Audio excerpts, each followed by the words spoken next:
Fish and Game, could you explain? I would like to. I don't know that I can. And that's part of the, I wrote a very similar amendment, or a proposal for a very similar amendment, and I left that out purposely. And the reason I left that out is because it creates confusion, whether an animal is captive or non-captive.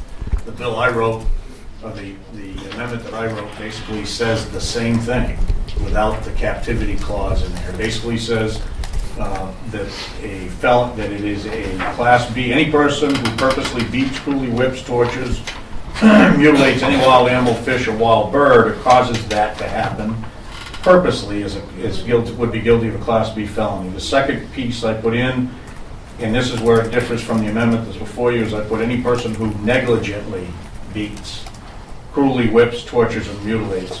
I believe yours says knowingly. This one says negligently. So it would take away the burden of proof to prove that someone should have known. This is saying you should have known and you were not responsible enough to find out.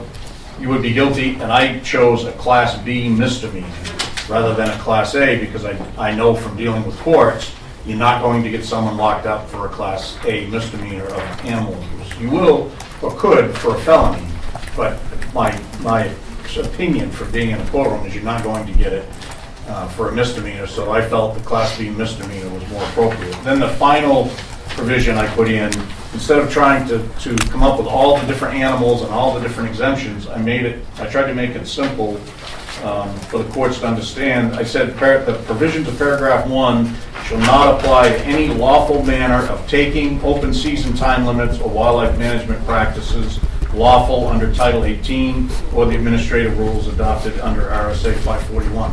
It covers literally all the hunting, trapping, and the fishing practices. Keeping it a lot simpler, in my opinion, took the confusion out.